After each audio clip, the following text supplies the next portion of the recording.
Good morning students. Today now we are discussing about plus 1 third chapter tissue level organization animal tissue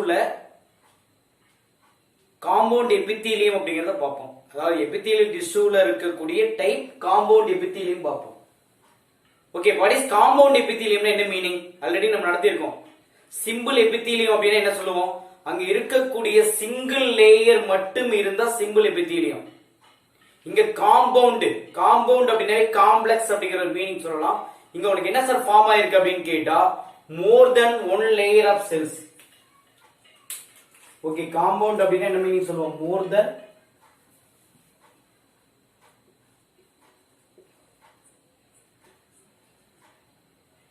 one layer of cells இருக்கும் or multi layer.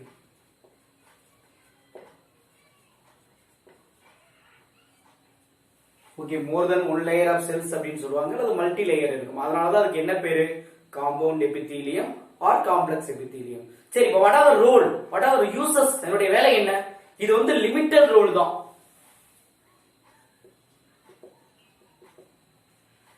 என்ன sir limited role? ஒன்னு என்ன secretion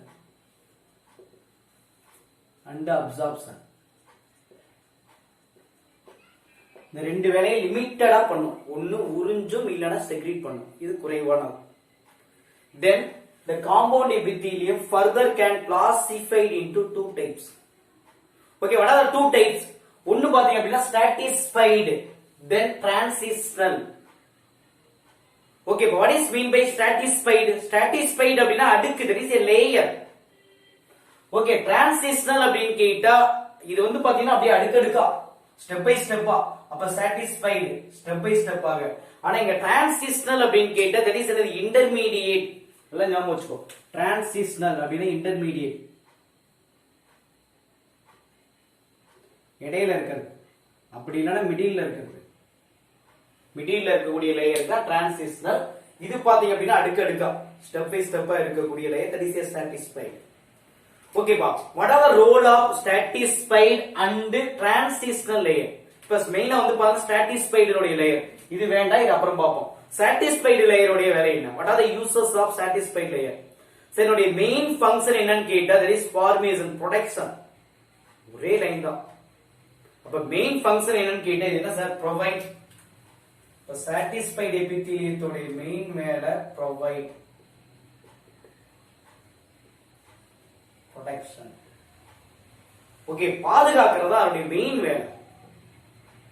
okay, அதான் கேக்குறாங்க what are the role of satisfied epithelium? அப்ப satisfied epithelium that is protection against. யாருக்கு against ஆ இருக்கு?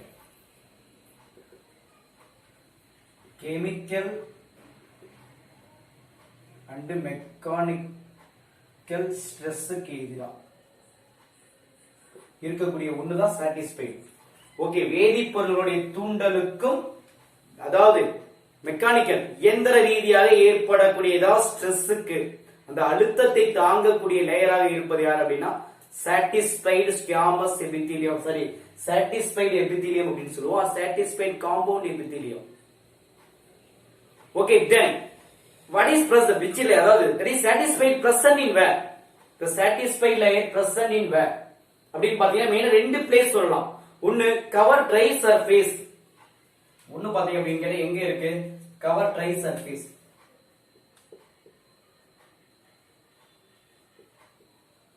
Try surface of ஸ்கின்ல இருக்கும். ரெண்டாவது மாய்ஸ்ட் ஏரியா, பக்கல் கேவிட்டி. ஓகேவா? பாரிக்ஸ்.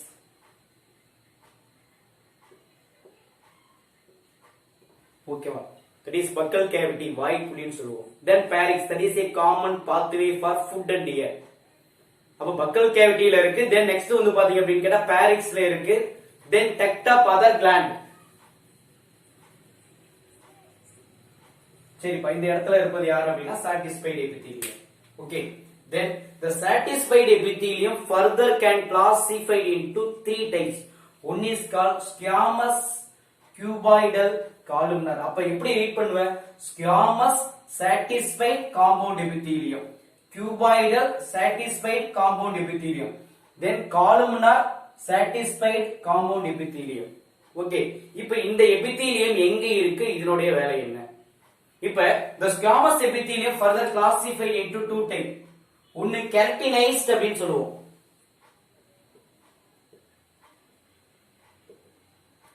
keratinized, இன்னொன்னு non keratinized.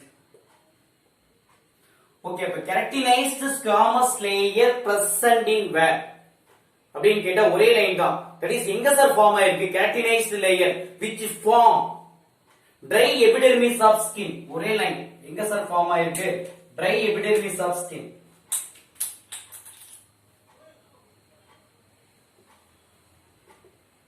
dry epidermis of skin ல இருக்கிறது that is keratinized.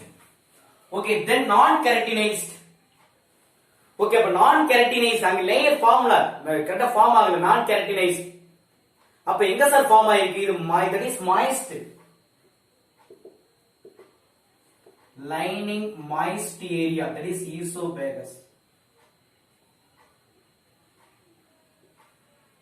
mouth esophagus ல இருக்கு, mouth ல இருக்கு. then next வந்து பாத்தீங்கன்னா ஐல கன்ஜன்கேட்டிவான ஒரு ஏரியா இருக்கு. conjunctiva of eye, then vagina, female copulatory organ. but இந்த இடத்துல இருப்பது யார் அப்படினா non keratinized layer. then cuboidal. அப்ப cuboidal satisfied epithelium இது எங்க சார் இருக்குன்னா மெயினா ரெண்டு இடம் சொல்லலாம். ஒன்னு sweat gland,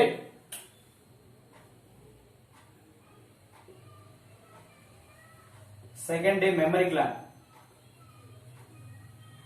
ஆல்ரெடி சொல்லியிருக்கோம் sweat gland உடைய மாடிஃபிகேஷன் தான் memory gland. that is a milk secreting gland. இங்க sweat secreting gland, sweat gland. okay, then columnar epithelium. அப்ப columnar satisfied squamous epithelium அப்படினு சொல்லுவோம் இல்லையா, இது எங்க சார் இருக்கு? இப்ப lumen of எங்க சார் அப்படினு கேட்டா parix.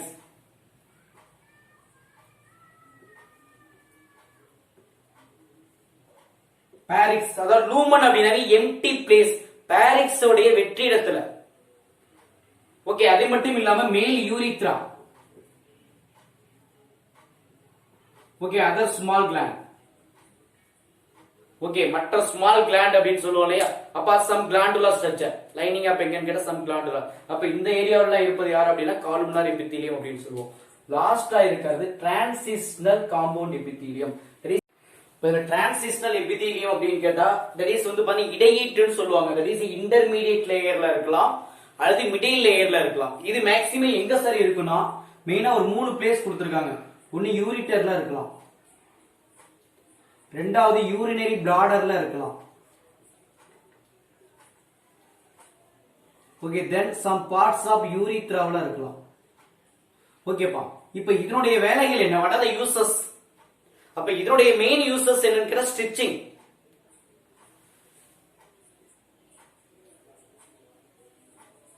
ரெண்டாவது ப்ரொடெக்ஷன். மெயின் வந்து ஸ்டிச்சிங் சொல்லுவோம், தென் நெக்ஸ்ட் வந்து பாத்தீங்கன்னா ப்ரொடெக்ஷன் சொல்லலாம். அப்ப ஈஸியா ஞாபகம் வச்சுக்கோ. டிரான்சிஷனல் எபித்தீலியம் பிரசன்ட் இன் வந்து இன்டர்மீடியட் லேயரா இருக்கலாம் ஆர் மிடில் லேயரா இருக்கலாம். இது எங்க இருக்கு அப்படின்னா யூரிட்டர்ல இருக்கு, யூரினரி பிளாடர்ல இருக்கு, யூரித்ராவுல இருக்கலாம். இதோட மெயின் ஃபங்க்ஷன் ஸ்டிச்சிங் தென் ப்ரொடெக்ஷன் அப்படின்னு சொல்லுவோம். தென் நெக்ஸ்ட் பாத்தீங்க அப்படின்னா செல் ஜங்ஷன். ஓகே, இங்க இருக்கக்கூடிய எல்லா செல்ஸுமே பாத்தீங்க அப்படின்னா எப்படி ஃபார்ம் ஆயிருக்கு அப்படின்னா ஹெல்ட் டுகெதர், எல்லாம் ஒன்னோட ஒன்னு இணைந்து காணப்படுகிறது. ஓகே, லிட்டில் இன்டர்செல்லுலர் மெட்டீரியல், சில பொருள்கள் மட்டும் உனக்கு என்ன ஆகலாம் அப்படின்னா உள்ள என்ட்ராகலாம், வெளியேறலாம். அப்ப மோஸ்ட் ஆஃப் த அனிமல் டிஷ்யூல ஸ்பெஷல் ஜங்ஷனல் ப்ரொவைட் யாருக்கு இடையில அப்படின்னு கேட்டா both structural and functional link between யாருக்கு இடையில இண்டிவிஜுவல் செல்ஸ்க்கு இடையில. இதெல்லாம் பேஸ் பண்ணி என்ன பண்றாங்க, the cell junction can classify into 3 type அப்படின்னு சொல்லுவோம். ஒண்ணுக்கு வந்து பாத்தா அப்படின்னா டைட் ஜங்ஷன், ஒண்ணுக்கு டைட் ஜங்ஷன் அப்படின்னு சொல்லுவாங்க, ரெண்டு அட்கரிங். ஓகே, தென் நெக்ஸ்ட் வந்து பாத்தீங்க அப்படின்னா கேப் ஜங்ஷன் அப்படின்னு சொல்லுவோம். ஓகேப்பா, இப்ப டைட் ஜங்ஷன்னா என்ன, அட்கரிங்னா என்ன, கேப்னா என்ன? இப்ப ஃபர்ஸ்ட் வந்து பாத்தா tight.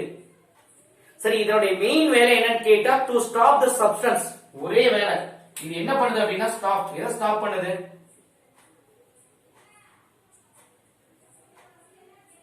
Okay, stop substance. Okay, எந்த ஒரு பொருள்களும் வெளியேறாமல்.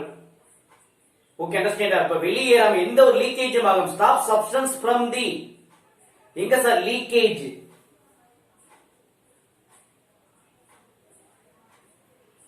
ஆர் லீக்கிங், எந்த ஒரு லீக்கேஜும் ஆகாம எங்க இருந்து, டிஷ்யூல இருந்து எந்த ஒரு லீக்கேஜும் ஆகாம ஸ்டாப் பண்ணுவதுதான் இதனுடைய வேலை.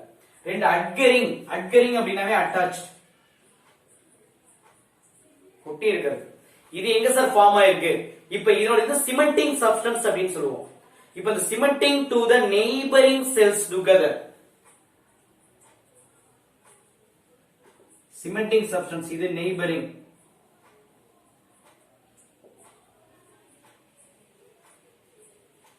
நெய்பரிங் செல்ஸ் வந்து என்ன ஆயிருக்கும், டுகெதர்ஸ் ஆயிருக்கும், ஒன்னா ஜாயிண்ட் ஆயிருக்கும்.